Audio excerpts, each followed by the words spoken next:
Experiencia de Carlos Monroy Pérez. En un batallón del ejército, al igual que en muchos otros, como soldado uno tiene que desempeñar servicios de guardia en diferentes puntos de las instalaciones. En nuestro caso, había turnos de día y noche, siendo estos últimos los que más desagradan a la mayoría, ya que son a mitad de la madrugada. Al lapso de 12 a 3 de la mañana, le llaman el turno de las brujas. Para realizarlo, debes montarte en tu puesto como vigilante, abrigado con chamarra, guantes, coipa táctica verde olivo, cubriéndote el cuello y rostro, dejando únicamente los ojos descubiertos para soportar el descenso de temperatura de la madrugada. Aunado a ello, debes tener siempre colgada tu arma y mantenerte alerta, venciendo el constante sueño que abruma durante una tarea tan monótona y nocturna. Aunque se debe realizar de pie, siempre conseguíamos acomodarnos para sentarnos en la oscuridad, mirando insistentemente a los alrededores para detectar cualquier anormalidad, esperando llegar al relevo para entregarle. Una de esas noches, tras todo esto que les detallo, uno de mis compañeros tuvo la siguiente experiencia, que les comparto como me la contó, en primera persona. Llegué al alojamiento una vez entregado debidamente mi puesto. El comandante de turno, que estaba fuera de los dormitorios, también vigilando, me preguntó sorprendido: ¿Qué pasó? ¿Qué haces aquí?, con tono molesto. Repuse entonces con seguridad: entregué ya el puesto, llegó mi relevo y ya le voy a caer, que significa dormir en léxico militar. El comandante, con mayor enojo, me contestó: «Estás pendejo. No he mandado ningún relevo aún. Se emitió una alerta y la gente tuvo que salir. No hay relevo. Tuviste suerte de que esa alerta se emitiera en tu turno, así que ya no tuviste que ir tú. Estás llorando porque quieres tu relevo, pero no hay quien lo haga, así que no lo puedes abandonar. Córrele». Me di media vuelta y caminé de regreso, pero apenas unos pasos después, el comandante me gritó: «Puede que quien te relevó sea el bruto», así le decían hace años, pero él ya no es de este mundo. En ocasiones se aparece por acá. Es muy abnegado el compita, ya que aún muerto continúa queriendo relevar, pero se le olvida que lo mataron. Sin haberle podido replicar o debatir algo a mi superior, regresé confundido y con dudas, pero sin otra opción, ya que es un delito militar si uno abandona su puesto. Sus palabras me preocuparon. Deseaba que se tratara de una broma lo que me dijo el comandante y encontrar a quien me relevó para esclarecer la situación. Sin embargo, el puesto se encontraba completamente solo. Me invadió el terror, que aumentaba al recordar y confirmar las palabras del comandante, y aún con pánico tuve que continuar vigilando en medio de la madrugada, pensando en que unos minutos antes había entregado el puesto y hasta bromeado con un muerto. Esa experiencia no fue exclusiva de mi compañero. Tras haberle ocurrido a varios soldados en ese punto de vigilancia, se convirtió en una anécdota famosa en ese batallón, una de tantas que hay dentro del ejército.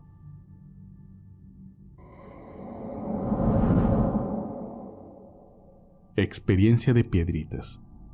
Esto me sucedió en el año de 1998, en Parral, Chihuahua. Para ser preciso, en una escuela militar, mientras tomaba un curso de adiestramiento de combate individual regional, por sus siglas, CACIR. Era conocido como Piedritas, ya que soy originario de Piedras Negras, Coahuila. Era el primer mes de 3 que duraba el curso. Cierto día, salí de Parral hacia Ciudad Juárez. Entre San Francisco del Oro y Santa Bárbara del Oro, conocí a un recluta, de quien, por su acento y facciones, atribuyo que era de Veracruz. Según recuerdo, nos dijo a todos los que ocupábamos la primera sección del dormitorio que su nombre era Tonatiuh y tenía entonces 18 años. Cada jueves caminábamos alrededor de 40 kilómetros hacia el campo de tiro, entre cerros, ríos y parcelas. Nos deteníamos en uno que otro pueblito para comprar algo que tomar. Un día de tantos, estábamos en instrucción cuando sonó la trompeta, indicando la hora de comer. Eran las 12:30. Mientras tomábamos los alimentos, escuchamos un estruendo fuerte. Nos vimos unos a otros. Sabíamos que era un disparo de un fusil de combate. el potente G3. Corrimos de inmediato hacia las regaderas, lugar de donde provenía el disparo. Al llegar, el sitio estaba lleno de compañeros, observando una fatal escena. El recluta Tonatiuh se encontraba sin vida, sentado en la taza del sanitario. Ya podrán imaginar el grave daño en su cabeza ante la potencia del arma y la impactante escena. Sus amigos de unidad dijeron que tenía problemas económicos. Creyendo que la Secretaría de Defensa Nacional ayudaría a su familia, tomó esa trágica decisión. Fue un gran error. Además de lo lamentable del suceso, el seguro no cubre esos casos. Ese hecho fue el principio de sucesos extraños. En numerosas ocasiones, al bañarnos, escuchábamos claramente el sonido de esa arma al cortar cartucho, lo que nos hizo saltar de susto las primeras veces. En la pista de adiestramiento, conocida como la pista del infante, comenzaron a verlo pasando los obstáculos, algo terrible para quien había presenciado el trágico episodio. Inclusive, algunos viejos compañeros que aún siguen activos cuentan que hasta la fecha se mencionan sus apariciones. Dios le dé descanso al recluta Tonatiuh. Muchas gracias por su atención a esto de lo que fui testigo. Espero compartirles más experiencias. Suceso compartido por Porfirio Miranda. Hola mi gente, les envío un saludo a la distancia. Voy a contarles algo que me ocurrió en 1989, en San Juan del Río, Querétaro. En ese entonces me desempeñaba como militar. No es inusual que nos encomendaran tareas como la remodelación, y en esa ocasión nos tocó hacerlo en una hacienda abandonada llamada La Llave. Por el estado en que se encontraba, lucía muy lúgubre. Una noche de servicio, el sargento y su servidor fuimos a dejar a los elementos en sus puestos de trabajo, lo que transcurrió con normalidad. Alrededor de las 12:30 de la noche, escuchamos un disparo, por lo que acudimos armados al lugar para ver la situación. Al llegar, encontramos a un compañero empuñando su arma, temblando. Al preguntarle por lo ocurrido, nos señaló el portón de madera gigante frente a nosotros y dijo con voz quebrada que una mano se había posado en su hombro derecho, pero pensó que era uno de nuestros compañeros. Sin embargo, al quitarse esa mano vio que era como la de un chango, por lo que dio unos pasos y dio vuelta, haciendo el disparo que oímos. Abrimos entonces la puerta, que produjo un rechinido horrible, y la oscuridad tras ella era muy espesa. Al adentrarnos, la luz de nuestras lámparas parecía que se iba atenuando, y para ser sincero, le comenté a mi sargento que nos fuéramos de ahí, que era mejor regresar al amanecer. Volvimos con la luz de día, pero nunca encontramos nada. A ambos nos invadió un intenso escalofrío, en tanto que nuestro compañero enfermó. Lo enviaron al hospital militar, pero al recuperarse prefirió darse de baja. Quizás no es la historia más espeluznante que hayan escuchado, pero esa fue una vivencia real que incluso a nosotros como militares, acostumbrados a ver muchas cosas, nos impactó de sobremanera. Nos preparan para muchos supuestos, pero no para lo sobrenatural. Cuídense mucho. Les envío un gran saludo.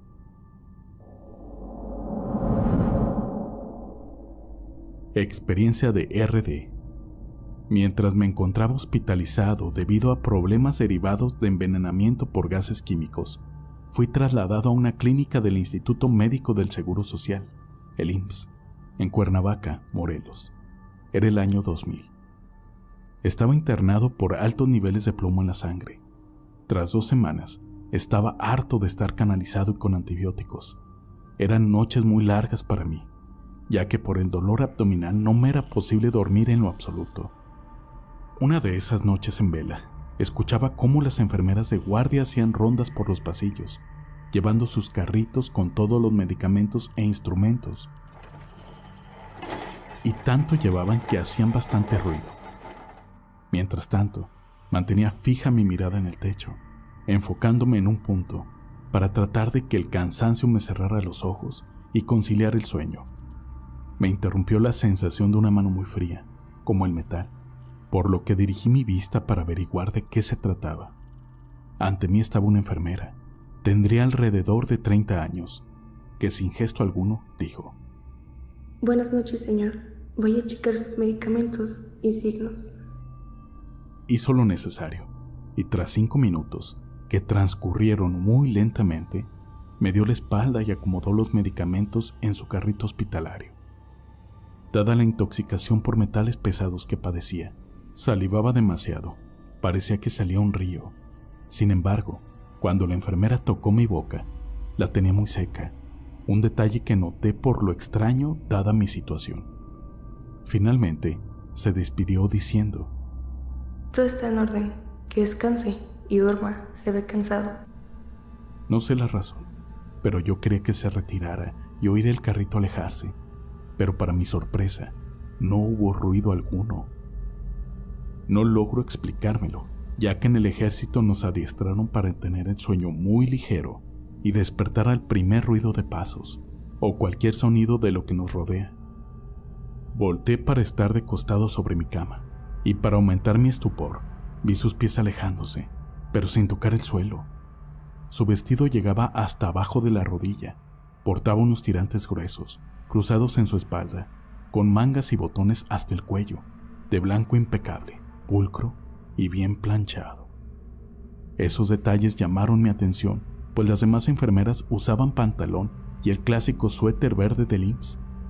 Al amanecer, previo al cambio de turno, escuché las conversaciones del personal, donde mencionaban con alivio que a pesar de que solo estuvo una enfermera en todo el piso, los pacientes no le dieron nada de lata, mientras que las demás enfermeras estuvieron atendiendo una emergencia por un accidente de un camión de peregrinos que se dirigía a la Basílica de Nuestra Señora de Guadalupe, donde hubo más de 38 lesionados, pero en ese momento ya todos estaban fuera de peligro. Sin duda, no fue la enfermera que se quedó sola en todo el piso quien me atendió, pero no me gusta pensar mucho en el tema. Prefiero no recordarlo, pues no sabré bien lo que pasó esa noche. Es mejor para mí atribuirlo al cansancio, creer que fue un sueño. Antes de terminar mi relato, bendecido donde estés, mi gran amigo JRS. Dios te tenga en su santa gloria. Muy bonita tarde. Dios con nosotros, ¿quién contra él? Sean muy felices.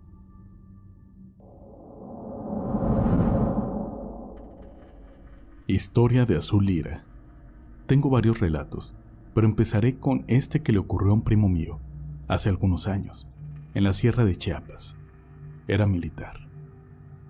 Iban a pernoctar después de varias horas de camino, junto a una represa.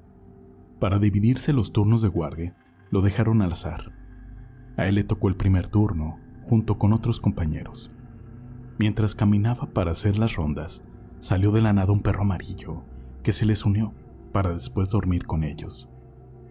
Al llegar la medianoche, de la parte superior de la represa comenzó a bajar una bruma muy espesa, tanto que no se podía ver a través de ella. El perro empezó a ladrar muy desesperado, asustado, pues entre sus ladridos lloraba.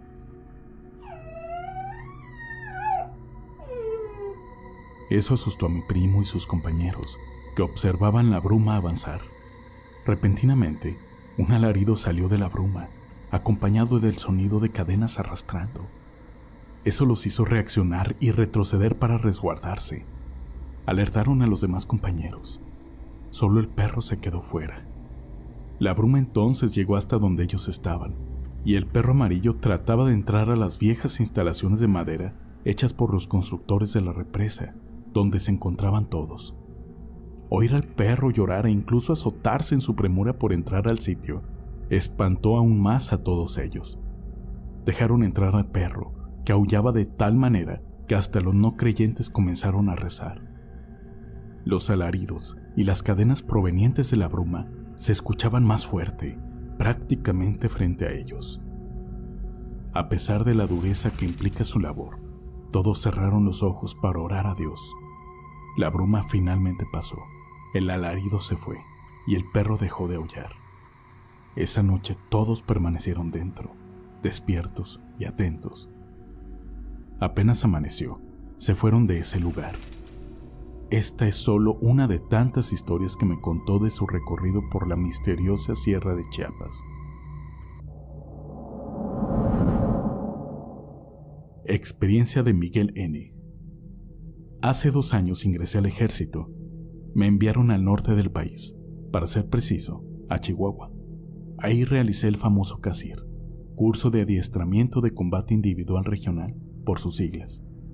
A punto de terminarlo, faltando un par de semanas, alrededor de las 4 de la mañana, todos en el centro despertamos abruptamente debido a una luz. Estábamos en la montaña y no existía ningún tipo de luz artificial en el lugar. Al levantarnos, confundidos y con gran asombro, notamos que algo sobrevolaba encima de nosotros.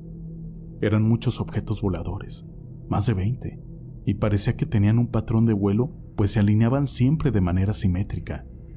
En ciertos momentos, aparentemente esas naves ingresaban a algo, pues desaparecían completamente de nuestras vistas. Nadie tenía batería en sus celulares, pues en el sitio no había energía eléctrica, por lo que ninguno pudimos grabar evidencia. Esperamos con ansias que transcurriera el tiempo restante de nuestro adiestramiento para buscar el suceso en las noticias, o al menos en Facebook, pues alguien más tuvo que haberlo presenciado. Pero nada, nadie habló sobre el asunto. Es algo que solo los que nos encontrábamos ahí vimos y quedó guardado en nuestra memoria para siempre. Aunque no es actividad paranormal, quise compartirlo.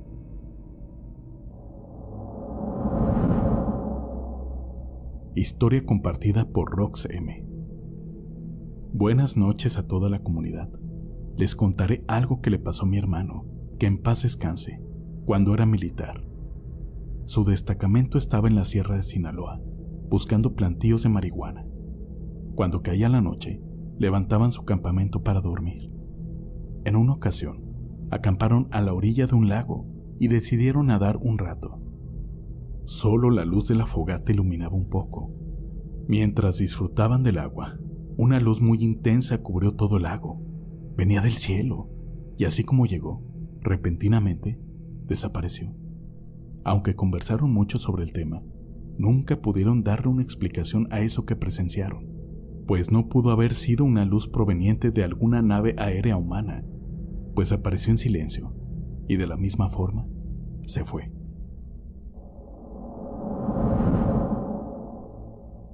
Experiencia de Wagner Bennell. Buenas noches a todos. Saludos desde Chiclayo, Perú. Una noche de abril del 2020, desperté a las 11:40 de la noche, al sonar la alarma. Tomé un baño, me puse mi uniforme y salí de mi casa aproximadamente a las 12:15 rumbo a mi base, pues soy militar y debía prestar servicio de 1 a 7 de la mañana, debido a labores referentes a la pandemia. Iba en mi moto. Poco después, volteé y a una distancia de unos 30 metros vi una silueta. Parecía ser de un niño pequeño, quizá de algunos 3 años. Me acerqué hacia él, creyendo que se trataba de un menor extraviado o que pudiese necesitar ayuda, pues era muy frecuente encontrarse niños inmigrantes en las calles. Cuando estaba a punto de alcanzarlo, el pequeño corrió hacia una zona oscura. Creí que lo habían asustado, por lo que me detuve y levanté la mica de mi casco para ver mejor y encontrarlo con la mirada. En ese momento, la carcajada de un niño atravesó mis oídos. Se me pusieron los cabellos de punta y salí disparado. No era una risa de este mundo. Te estamos buscando, a ti que viviste una experiencia sobrenatural y aún no la has contado. Envíanos un correo electrónico o un mensaje de Facebook a las direcciones que ves en pantalla. También están en la descripción.